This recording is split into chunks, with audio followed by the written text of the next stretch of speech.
The New Norm is a really bad Elon Musk-approved Twitter show made by right-wing creators to make fun of left-wing politics. In my opinion, shows like this one are the worst kind of political commentary that exists in modern-day entertainment. It serves no purpose but to point and laugh at the other side. There are no real jokes in this sitcom. Every moment of attempted comedy comes from just pointing at the existence of the other side of the political spectrum and going, "Isn't this a silly, stupid worldview?" And then it takes the other side and then runs with it with exaggerated characters and creating scenarios that just would never happen in real life. I'm allergic to dogs. It's okay. Billy is an emotional support dog and non-binary. Oh, okay then. Good dog. There's no real commentary, it's just really divisive and unhelpful and offers no solutions for any of the problems that it's bringing up. The greatest thing a show like this can accomplish is really embolden people who already agree with everything that the show has to say, and possibly disgust or anger people who don't agree with what the show has to say. But the more likely outcome to anyone who views this show, regardless of where you fall on the political spectrum, is to probably just view this as an annoying show. Most people don't like this stuff because it's stupid. It's the biting satire equivalent of like those one-panel cartoons that are just caricatures of politicians. This cartoon might just change the world. Now what if I told you that the political commentary that's on display in this garbage Twitter show is on par with the political commentary in The Boys Season 4? So much of this season of this show that I once loved was just pointing at the far right and going, "Hey, aren't these guys stupid, evil little morons? Aren't we better than them?" Now to be clear, I agree with the politics of this show. I'm an annoying little leftist myself. But dude, this is exhausting. Detail assignments for January 6th. What? Oh my god, shut up. So much of this season's emphasis is on right-wing politicians and influencers whose entire character consists of being incredibly evil, manipulating a bunch of citizens whose entire personalities consist of being incredibly stupid and also mean. My entire family had been brainwashed by clover genders like Starlight. I told them that I couldn't speak to them again until they did their own research. And again, my personal politics really do lean to the left. I agree with what the writers of this show had to say. This is just not fun to watch. Y'all are clearly on such a moral high horse that you're overlooking the fact that this show is going to have no positive effects on anyone. Like, no one who is currently pro-life is gonna watch this scene and then change their minds. Abortion is murder! Abortion is murder! Hey, f*** off, asshole! Hey, stop, please. Hey, I'm so sorry, Daphne, I'm so sorry. That man is a piece of shit, dear. Stupid right-wing guy says something mean. Brave left-wing guy says something mean back. Good job, my side. Like, what do you think's gonna happen? This fictional character is being really mean in this show, and the other fictional characters think he's a jerk. I should really call up my local politicians and tell them how I'm changing my beliefs. I'm obviously kind of exaggerating. I don't think it was their intent to change the world with this show, but rather to provide commentary on the current state of things. And while I have questions about whether or not this show is really the place for that, if we were to decide that it was, I really just think there's a better way to go about it. I think Bojack Horseman is an excellent example of a show that provides really interesting political commentary without muddying the story's narrative with divisive nonsense. Despite oftentimes being incredibly heavy-handed with their political statements, they always come with nuance, solutions, and entertainment value. Wow, Diane, you just passed sensible gun legislation. I can't believe this country hates women more than it loves guns. No? They don't just go, "Hey, isn't this thing that I don't like the worst?" They also go, "Hey, here's how you fix this thing." But also, fixing the thing is complicated. And even if you are fixing the thing, you can be going about it the wrong way. And some people are just ignorant instead of evil, and some people are more self-righteous than they are good. And also, this is all still entertaining the whole time and part of the show that you signed up for. You know, if we all had guns, then no one would need a gun, and we would all be safe. Oh my god. I think we just solved the gun crisis in America. Let them eat guns! But DJ Genius, my favorite famous YouTuber, The Boys has always been political. Kind of. Seasons 1 and 2 did provide a lot of interesting political and social commentary that was often directed at organizations and corporations, and just kind of taking shots at society in general. It was also, for the most part, incredibly relevant to the plot. You get a lot of commentary from Ashley's storyline, where she's jumping through hoops and doing more and more corrupt things and becoming corrupted herself because it's the only way to move up and secure her position within this company. Even when we introduce a character who's a whole politician, the criticisms present here are lobbed at the whole system. We see the kinds of games politicians have to play to move up in the world and what particularly corrupt ones can really look like. But all of this just enhances the narrative of the show that we signed up for, which is, if superheroes were real, that would kinda suck. When we're introduced to Homelander, he's not supposed to represent a direct one-on-one with any real-life person. He is just a character in a show. He's a terrifying individual with complete disregard for human life, and he's practically invincible. He's incredibly powerful. He's a fascinating and downright terrifying character in its own right, in its own universe with its own rules. Why? Because he's evil Superman man, baby, who craves attention, and that's interesting and funny and terrifying. I'm the Homelander. And I can do whatever the fuck I want. It's a cool premise and a cool show, but then season 3 rolls around and it starts turning into Homelander is Trump now. Look, Homelander said this really bad thing that Donald Trump also said, and all these people wearing red hats liked it. I can see how Homelander and Trump are comparable to some extent in the first 2 seasons in the sense that they are men in powerful positions with lots of people who like them. But that's about it. As far as Homelander's actual characterization goes, I see very little that he actually has in common with Donald Trump. And remember, I'm an annoying little leftist. I don't even like Donald Trump. So when this cool show about superheroes starts making me think about Donald Trump the whole time I'm watching it, I'm not having a good time. We will make America super again. Shut up. It's the exact same as the new norm. Every villain is just the worst possible characterization of the most exaggerated right-wing pundits I can imagine. Are Jewish space lasers brainwashing you into joining their shoals? You're also offering no real solutions. The goal of our main characters, the heroes, has been to kill Homelander for quite a long time.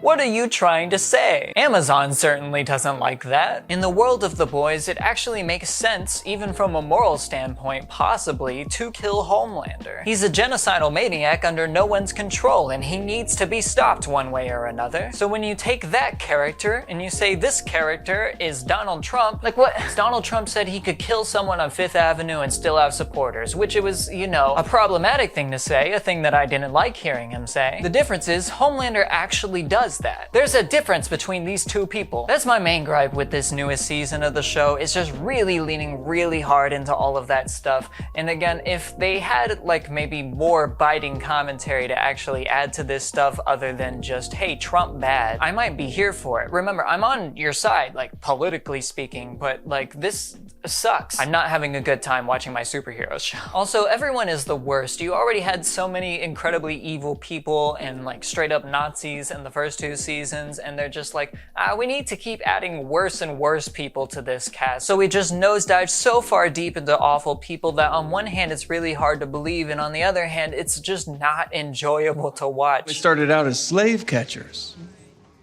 Now we own more private prisons than any other company in the US of A. You know, I bet A-Train here would have given my great-great-granddaddy a run for his money. Oh. Huh?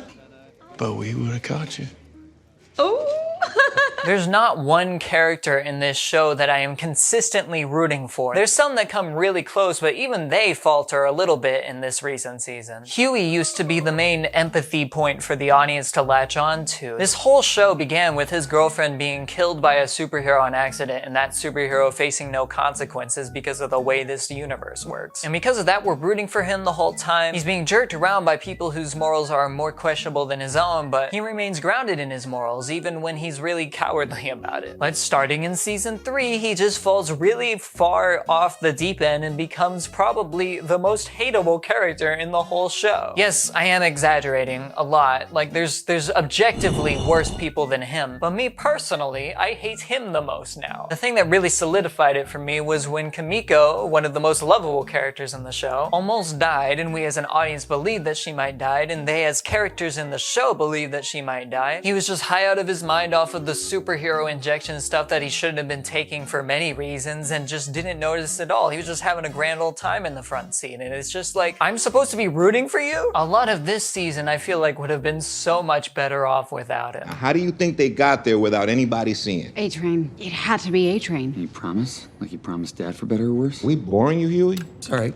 Sorry. After recently watching shows like Bridgerton, Shogun, House of the Dragon, I've been really spoiled by good dialogue. Once you've experienced hours and hours of the highest of highs of well-written conversations, it makes it much, much harder to suffer through this dog dialogue. Yeah, you promise? Your promise is as worthless as you are. What? Sorry. This whole season suffers from bad writing. The characters in this show this season just really rarely speak like real people, in my opinion. It really kind of feels like the writing for the conversations was just a means to an end. We need to get these characters from point A to point B. Let's just have them say the first thing we can think of that makes that happen. Also, a lot of our comedy now is just shock value characters saying gross things. They aren't clever gross things. They aren't interesting gross things. They're just gross things. They just say nasty stuff. Hughie does seem to come back around and get his morals back in check in the last episode of this season, and that's something that I did appreciate. I don't know if I care for how it happened, but it is ultimately a thing that I liked, so I don't want to bash it too hard. Because I miss liking Hughie. I used to like this character, and I really had gotten to a point where I hated his guts. It was nice to see him actually trying to achieve something greater than, oh, let's go kill this bad person. And it actually seems to be really working. He's really adding some hope to the mix here. Then, oh, it all got snuffed out. It's, oh, the world is terrible. The world is a terrible, sad, terrible place. Everything sucks.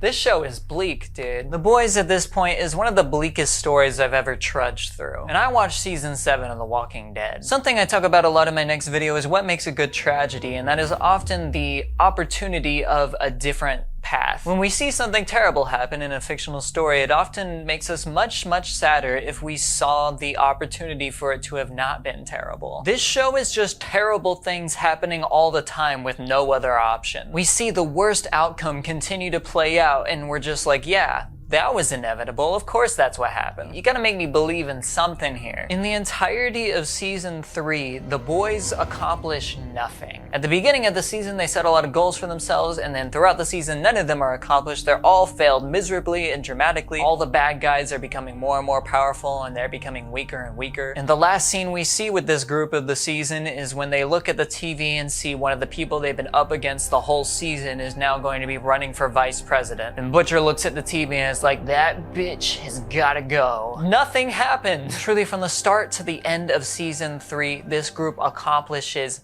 nothing. They're in the exact same place that they were at the beginning. And then in season 4, the bad guys become even less fun to watch. Homelander used to be this terrifying villain. Even when he killed the guy on 5th Avenue, something I was complaining about earlier, that scene in itself was really interesting and powerful and scary. Him realizing he was gonna get away with this terrible thing with those haunting violins playing and his son cracking a smile, oh my gosh. I felt absolutely miserable about the state of the main cast, but at least I had the villains to watch next season. But then that just turned into a political commentary debacle of little consequence. Just another reason to point at the state of present day modern politics that are happening this current election year and going, hey, isn't this bad? Doesn't our world suck, you guys? I did like Sage a lot though. What? It's not literally all bad. It's a complaining video. That's what this is for. It's a show that I used to mostly love, and now it's a show that I mostly hate. And let me tell you about the thing that I hated the very most of this season. The things they did to Hughie. I have to be really careful with my language here because I am being watched, but there's a really extensive scene of Hughie being assaulted without his consent for laughs. And you're welcome to skip over this if you don't want to hear about it at all, but I won't be getting into any nitty-gritty details. Even if I was allowed to, I wouldn't want to. I definitely won't be showing any clips of it, don't worry. But I definitely want to talk about it because I couldn't believe that it happened. I went into this episode knowing from Twitter that Hughie was going to get SA'd for laughs, which is a thing that I can't believe shows are still doing in 2024. It's not funny. But at the very beginning of it, I was a little relieved because I was like, okay, it's not as bad as I expected it to be. Hughie goes to an event undercover in a mask, posing as another superhero that he is obviously not. But he gets mistaken for that person and gets roped into this situation that person would have wanted to be in, that Hughie definitely did not want to be in. And while it is gross, it's not like explicitly horrific off the bat. No one's actually touching Hughie. Hughie's not getting forced to do anything. He's being asked to do things and he's complying. And it is a very uncomfortable and really gross scene that I personally didn't enjoy at all, but I also didn't have any moral objections to it. This is The Boys. They love their nasty, gross out shock factor stuff. I don't really like it, but I understand what I signed up for. This is The Boys. I couldn't believe my eyes when we cut back to it, and it immediately got so much worse. Again, no nitty-gritty details, but this scene that, according to the creators, is supposed to be really funny is just outright disgusting. The ongoing joke in this really, really long scene is that Hughie doesn't know the safe word that this character has, so he keeps trying to guess it, and he's not figuring it out, so these terrible things are continuing to happen to him. The entire duration that this joke plays out on screen is 8 minutes. That's too long. I am adding it up with the third part, which is where it becomes he's discovered as not being the person, and then things keep happening and they become violent and scary, and it's still meant to be played for laughs. Lots and lots of people have compared this to what happened to Starlight in season 1. She has similar things happen to her from her own childhood hero, but it's done in a very tasteful way, and it's meant to show the horror of the situation. You know, it's meant to be viewed as a terrible thing and not a funny thing. But when it happens to Hughie from his childhood hero, no, we thought it was hilarious. You freaks. I cannot in good faith recommend this show to anyone ever again because of this scene. So yeah, those are my big gripes with The Boys. Here's some smaller ones just for fun. You can't make fun of incredibly oversaturated superhero franchises and then become an oversaturated superhero franchise. We've made a spin-off show that's gonna work back and forth with the plot and is also essential viewing if you want to know everything that's going on. There's also an animated spin-off and 2 more upcoming spin-offs. One of them's about, you know, the Nazi. We love having a show about a Nazi. Aren't you ready to watch that character be the main character? Oh boy. There's so many criticisms to be had of the MCU, but I think inarguably its biggest downfall was the oversaturation of content when they started just pumping out all these shows. And you made fun of that, The Boys. You made fun of that, and now you're doing it. And now I don't want to watch it. And I did watch Gen V, and I found it very disappointing. I won't explicitly spoil it, but in the finale episode, at the penultimate moment of it all, where the most interesting thing that could happen happens, it cuts away from the thing happening. It'd be like if you were watching Infinity War, when Thanos snaps, it just cuts to the opening scene of Endgame instead of showing you anything else that happens. In my opinion, that's what the end of Gen V felt like. It's like, whoa, this super cool thing. Cut away from it, don't understand how characters survived it, we'll just explain it in exposition. I don't know, I thought it was stupid. I wanna go. I have a lot of other videos coming up. I just really wanted to rant about The Boys because I did used to love this show and I was really let down this season of it especially. It sucks because it's got those fun moments peeking through, like the stuff with the sheep, that was really funny. And the scene where Homelander's in the lab where he's confronting all these people who tested on him as a child, that was a properly scary scene, and also the most interesting thing he does all season because it's Homelander removed from the Donald Trump narrative. I'm just really not interested in the direction of the show or where things are going. I don't know who to root for or why. It's just truly not worth it. And unless this creator comes forward and is like, hey, that Hughie scene was really messed up, I'm sorry about that. That was a huge oversight on our part. They have to be on their hands and knees apologizing, or else I'm not really gonna trust anything that they're making in the future. I've got 500 videos coming out tomorrow, so be sure to subscribe.